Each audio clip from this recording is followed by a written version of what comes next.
Dan yang bikin gue ngenes dan gue sendiri sempat nangis, gengs. Jadi jasad si Angelin ini ketika ditemukan terbungkus spray, si Angelin ini dalam keadaan membungkuk dan masih memeluk boneka kesayangannya. Lo boleh percaya nggak, gue ketika baca nih berita yang ini, gue tuh bener-bener nangis. Jadi bocah 8 tahun ditemukan tewas mengenaskan dan masih memeluk boneka Barbie. Bener, gue sampai netesin air mata. Dan atas penemuan jasad si Angelin ini, langsung nih polisi mengeluarkan satu pernyataan bahwa si Angelin ini tewas karena dibunuh. Nggak butuh waktu lama, cuma 3 jam, polisi pun langsung menangkap si Agus yang dicurigai sebagai pelaku pembunuhan terhadap Angelin. Ketika si Agus ini kemudian ditangkap, Agus pun sempat mengakui bahwa dirinya emang yang membunuh si Angelin. Ketika ditanyakan alasan kenapa si Agus ini tega ngebunuh si Angelin, jadi si Agus ini mengaku bahwa dirinya ini sempat memperkosa si Angelin ini sebanyak 2 kali. Karena dia takut kejahatan seksualnya ini dilaporin si Angelin kepada mama tirinya, yang akhirnya nanti dia takut mau dilaporin ke pihak kepolisian, akhirnya dia terpaksa membunuh si Angelin. Atas dasar pengakuan inilah langsung nih polisi menetapkan si Agus ini sebagai terdakwa, alias orang yang sudah melalui proses tersangka dan juga sudah didakwa dan sudah menuju meja peradilan. Ketika sidang 1 dan sidang 2, jawaban si Agus ini begitu konsisten. Dia selalu mengakui memang dia yang membunuh si Angelin. Sampai akhirnya di persidangan yang ketiga, fakta mengejutkan, guys. Tiba-tiba si Agus ini mengatakan satu statement yang mengagetkan, bahwa si Agus ini mengaku dia itu cuma sebagai kambing hitam, dan pelaku sebenarnya yang membunuh Angelin itu adalah mama tirinya sendiri yang bernama Margaret. Atas keterangan dari Agus ini, akhirnya polisi pun langsung, yang tadinya si Margaret ini hanya sebagai saksi, akhirnya si Margaret ini ditetapkan sebagai tersangka. Akhirnya pun polisi melakukan pemeriksaan kepada si Margaret ini. Akhirnya antara keterangan si Margaret ini dan keterangan si Agus, keduanya dicocokkan.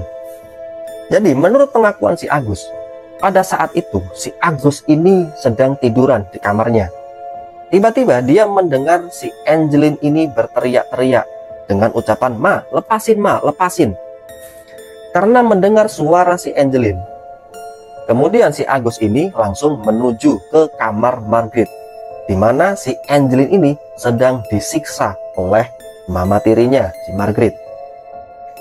Ketika si Agus ini melihat si Margaret ini sedang menjambak rambut dari Angelin, kemudian sedang, ya dia itu benar-benar sedang menyiksa, dan memang tujuannya dia itu memang sedang membunuh si Angelin, karena dia itu mencekik leher dari Angelin, dan si Margaret ini membenturkan kepala Angelin ke lantai sampai berkali-kali. Sampai akhirnya si Margaret ini ketika melihat Agus ada di depan pintunya, si Margaret ini menyuruh kepada Agus untuk mengecek apakah si Angelin ini sudah tewas. Ketika itu Agus pun menuruti permintaan dari Margaret. Dia mengecek keadaan dari Angelin. Ketika dicek oleh Agus, Angelin ini matanya masih melek, dan tapi badannya ini nggak bisa bergerak. Jadi cuma 2 jarinya yang bergerak, itu cuma 2 jarinya. Jadi keadaannya itu masih hidup. Tapi nggak berselang lama, akhirnya si Angelin itu benar-benar nggak bergerak dan benar-benar nggak bernafas. Menurut pengakuan Agus, si Margaret ini sempat bisik-bisik di telinga. Margaret ini berbisik-bisik di telinganya Agus. Jadi si Margaret ini sempat berkata, "Habis ini lu balik ke kampung halaman lu dan jangan pernah balik lagi ke Bali. Kalau lu mau merahasiakan kasus ini, gua kasih lu 200 juta. Karena si Agus ini ia takut, dan juga karena tergiur dengan iming-iming uang 200 juta, akhirnya dia pun menyimpan rahasia ini rapat-rapat. Dan ketika kasus ini terbongkar, dia memang sengaja disuruh oleh Margaret untuk mengakui bahwa dirinya yang membunuh si Angelin. Tapi akhirnya si Agus ini mengaku karena dia sendiri takut nih atas ancaman hukumannya. Dia pun akhirnya harus mengakui juga bahwa sebenarnya yang membunuh si Angelin ini adalah mama tirinya sendiri. Dan menurut pengakuan si Agus ini, ada fakta mengerikan, guys. Ketika si Agus ini disuruh mengecek oleh Margaret apakah si Angelin udah tewas, dia itu sempat juga sedang memegang rokok. Nah, si Margrit ini menyuruh si Agus ini untuk membakar jari dari Angelin ini untuk mengecek apakah si Angelin ini masih hidup atau enggak. Tapi si Agus ini menolak dan dia malah membuang rokoknya.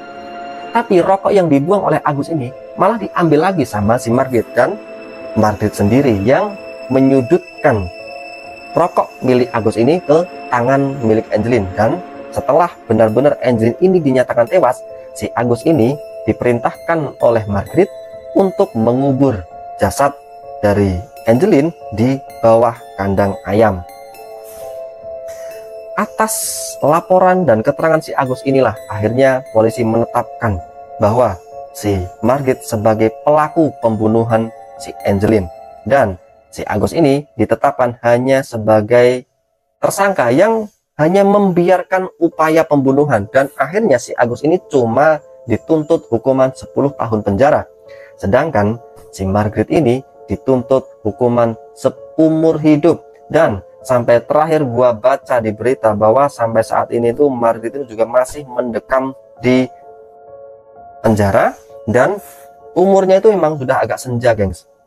Umurnya udah agak senja. Jadi terakhir sejak gua upload video ini, ketika napi-napi lain ini mendapat remisi atau keringanan masa penjara, si Margrit ini nggak dapat karena dia itu hukumannya hukuman seumur hidup. Jadi kalau hukuman seumur hidup, dia itu nggak pernah dapat keringanan atau remisi.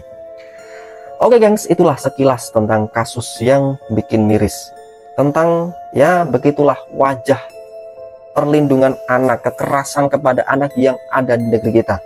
Harapannya jangan sampai kejadian ini benar-benar terulang kembali. Oke, sampai sini kita lanjut di kasus-kasus berikutnya. Jangan lupa dukung channel kami melalui like, comment, subscribe. Sampai jumpa.